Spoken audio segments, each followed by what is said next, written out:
Alright, so today I want to introduce you to the Super Enchi ball python. You may be familiar with the Enchi with one copy of the gene. Essentially what the Enchi does is it reduces the pattern. Sometimes it brings out a little bit of orange, but what you may not realize is two copies of the Enchi, the Super Enchi, is really extremely visually dominant and makes for some of the most impressive combinations in all ball pythons. It's pretty amazing. Sometimes you look at a Super Enchi combo and you're like, how do these genes come together to make this super amazing ball python?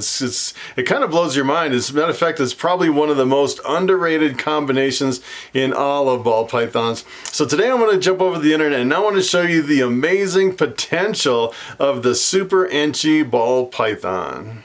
Alright, so I'm going to jump over here on Morphmarket.com and I want to start with a normal ball python. This is what a normal looks like. Some people call them classics or like a wild type ball python. And if you look at a normal, this is essentially a snake with no genes at all. It's stripped of all the genes. This is like the base morph of ball pythons. And if you look at the pattern on the side, you can see it kind of has what we refer to as Roswell gray alien heads. The alien heads, you can see like two little eyes. This is like an upside down alien head here on this normal ball python, and this is what happens when you add Enchi to a ball python. Essentially what it does is it strips out most of the alien heads. Sometimes it can have one or two alien heads kind of left over here and there, but in a lot of cases it really reduces the pattern. And really there's a lot of different lines of Enchi. Some are really super reducing and some don't reduce nearly as much. And a lot of times with the Enchi, you'll see a lot of times it'll bring out kind of a yellowish, orangish, gold color with the Enchi. It's part of the Enchi gene. A lot of times it really depends on the line of Enchi. Some of them are really super bright orange and some of them have kind of a gold color to them, and some of them don't make much of a difference at all.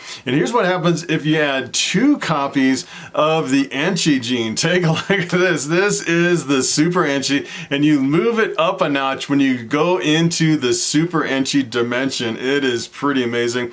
And some Super Enchis, a lot of them, some of them are really kind of this bright yellowish orange, and some of them aren't that bright. Some of them really aren't that reduced at all. Some of them almost have the color of a normal ball python. They can be really variable. And I'd say this is probably one of the best Super Enchis that I've seen over here in Morphmarket. So this is no other genes except two copies of Super Enchi. And a lot of times sometimes it'll have like tiger stripes on the side of the snake, and sometimes it'll have these spots. This kind of has a little bit of both. And a lot of times it'll have like a really crazy pattern all over the snake. Sometimes it's pretty unpredictable, but it's always usually very stunning and really visually dominant.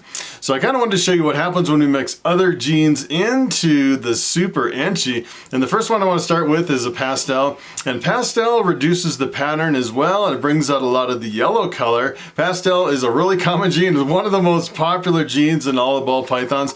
And if you mix pastel with the Super Enchi, take a look at this, you get like a Super Enchi that is even brighter. Makes for a really amazing snake. And you can actually see on this one, it kind of changes some of the head stamps, the head patterns, when you're mixing Super Enchi in with a lot of these other genes. It's pretty amazing.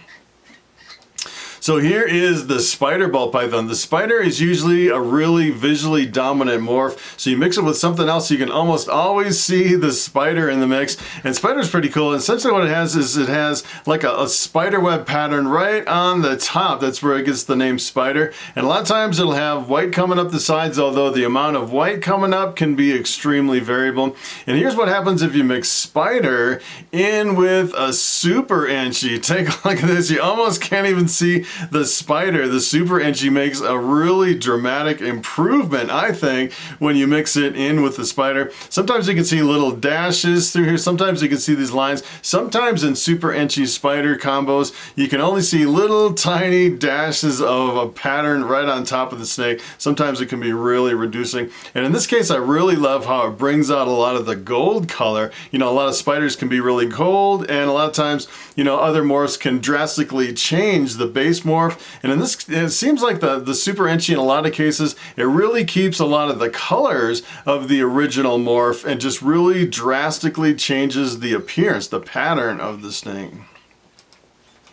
So So here is a lesser. Talk about some drastic effects mixing Super Enchi in with lesser. Lesser is in the blue-eyed leucistic complex, and usually when you mix things in with lesser, a lot of times you get a really high contrast. You keep a lot of the definition in the snake, and it brings out a lot of yellows in some cases, and a lot of lesser combos, it'll have little, like a dashed line right on top of the back of the snake. Here's what happens if you mix lesser in with a Super Enchi. Take a look at this crazy snake. That is amazing. As a matter of fact, if someone handed me that snake, I'd be like, what? That is just 3 genes with the 2 copies of the Enchi and the lesser. That is pretty amazing. It's amazing. It almost looks like there's like maybe 4 or 5 genes in some of these Super Enchi combos with just really simple combinations. You can make some really impressive snakes. As a matter of fact, I didn't really look at the prices on these. I kind of was curious. This one is $350. So you're looking at, you know, quite an impressive snake for a relatively little amount of money. It's pretty amazing.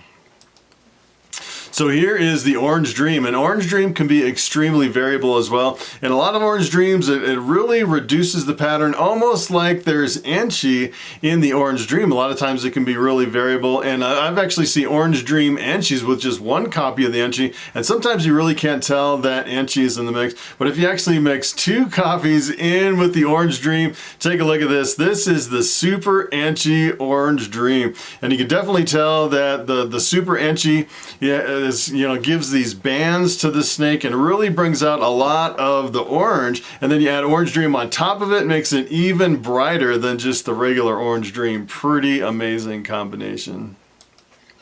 So here is the Fire, and when it comes to unusual combos, the Fire, sometimes you mix stuff with Super Enchi and you can't even tell what's in there, and Fire is one of them. Makes for a really amazing combo. And this is what a Fire looks like. It looks almost like a normal. I'd say in most cases the Fire is a little bit more of a creamy color. It's not as like a dark brown like a normal. It has more of a creamy color. And a lot of times with the Fire you have a reduction in pattern, so a lot of times you don't see the alien heads. And the Fire is in the black-eyed leucistic complex. So if you breed 2 Fires together, you'll get an all-white snake with black eyes, which is pretty cool. So here's what happens if you mix Fire in with a Super Enchi. Take a look at this. This is really amazing. And as a matter of fact, Fire in a lot of combos, it really cleans up the background and really brightens it in a lot of combos, especially if you're mixing this. You know, if someone had me the snake, I'd almost think there's like Pastel and Orange Dream and Fire in there. And believe it or not, this is just Fire by itself with the Super Enchi. It's pretty amazing. Some of these combos look like there's so many genes in it. As a matter of fact, if you look at the head, it almost looks like it has spot nose or something in there with this really crazy pattern. It's hard to believe this is just a simple combination with Fire and the Super Enchi. And this one is only $325. As a matter of fact, you know, if someone was asking me, you know, what first snake should I start with? And I would highly recommend, if you're getting your very first ball python, you might consider picking up the Super Enchi. It is that impressive with a lot of these combos. So here is the pinstripe. The pinstripe is one of my favorite genes. It's actually a dominant mutation, so you breed pinstripe to something else, half the offspring come out as pinstripe. And I really like the pinstripe because it's a really bright gold snake. And here's what happens if you make Super Enchi in with the pinstripe. Take a look at this. It keeps the really bright gold color. And you notice in a lot of these combos, it's either really super bright yellowish orange, and if you actually mix it in with other genes, a lot of times it'll keep the original color of the gene. In this case, I really like how it keeps the gold of the pinstripe. It really reduces the pattern down into little tiny spots all through the top instead of your typical pinstripe pattern. Pretty awesome. So here is the banana ball python. The banana is a really extremely visually dominant morph. If you mix banana with anything else, almost all the time, I can almost guarantee you'll almost always see the banana shining through of the combination because it's such a visually dominant morph. Banana is also co-dominant, so if you breed it to something else, half the offspring come out as banana. And here's what happens if you work Super Enchi into the banana. Take a look at this crazy snake. I'd say this is probably one of the best banana combos that I've ever seen working Super Enchi into the mix. And I'm kind of curious on some of these prices. I haven't even looked at a lot of these. This is about $350, so it's pretty reasonable actually getting into it. But kind of on the flip side though, if you actually take something like a banana Super Enchi and you breed it to something else, essentially you can't reproduce it because you need 2 copies of the Enchi. So in order to reproduce this, you'd have to breed this to, for example, you could take a banana Super Enchi, breed it to an Enchi, or you could breed it to a Super Enchi. So if you actually took a banana Super Enchi, you bred it to a Super Enchi, half the offspring would come out looking like this amazing snake. Pretty awesome.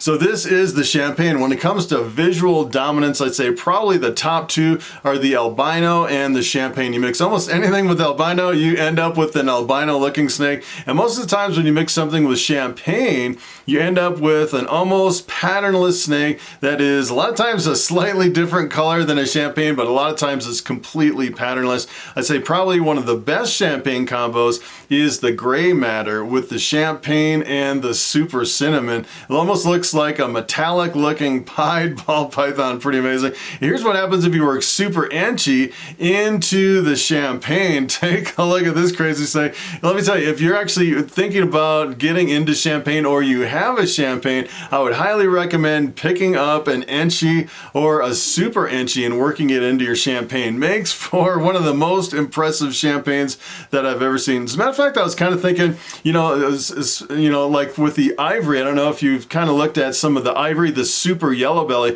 There's really only one gene that can break through the ivory, and that is the leopard. And if you actually add other genes on top of the leopard, sometimes the leopard will actually draw out the other genes with it. So I kind of had that same idea. What if we actually added other genes into the champagne Super Enchi to draw those other genes out along with the Super Enchi? And take a look at this. Sure enough, it actually works. Look at this snake. This is crazy. This is an Orange Dream Super Enchi champagne. So Super Enchi is the key with champagne. So you can actually work a lot of other genes in with the Super Enchi to really draw out the pattern and the color of some of those genes that normally would be completely masked by the champagne. Pretty awesome trick.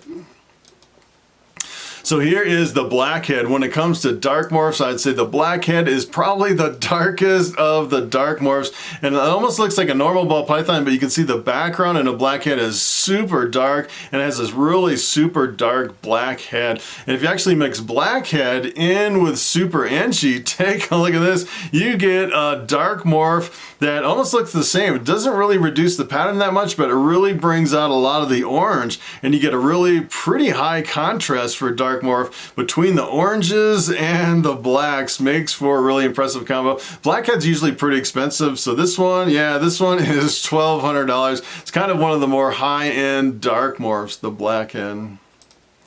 So I wanted to show you this last one here. This is actually the clown. Clown's a little bit tricky because it's actually a recessive mutation. So now you're looking at a recessive plus a super if you make the Super Enchi clown. Essentially you have 4 genes in the mix, which is a little bit harder to hit, but it makes for some really impressive combos. Here's what happens if you were clown into the Super Enchi. Take a look at this crazy snake. As a matter of fact, I have a snake that almost looks exactly like this, and that is the banana Enchi clown. And it's kind of interesting. It kind of makes me wonder on some of these. I've actually seen one copy of Enchi almost look exactly like Super Enchi in a lot of combos. I think some Enchis are really super reducing, and as a matter of fact, I've seen some Super Enchis where you almost can't see any pattern at all. It really extremely reduces the pattern, so it can be really variable, but I'd say in most cases these are pretty typical of what you would see in a Super Enchi combo.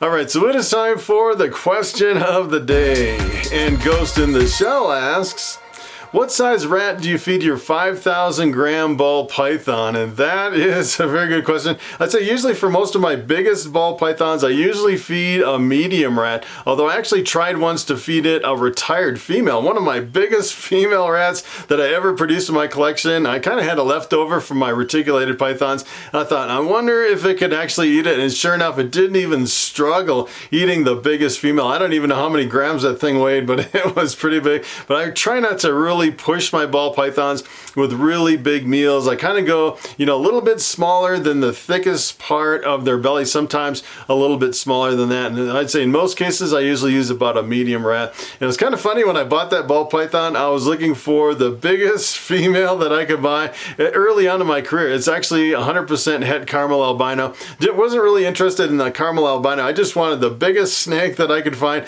I went over to Morphmarket and sorted by females the biggest one that I could actually find. And believe it or not, I got that 5,000 gram female for $150. It's pretty amazing. And that thing can lay almost 15 eggs at a time. It's almost like 2 snakes in one. Pretty amazing.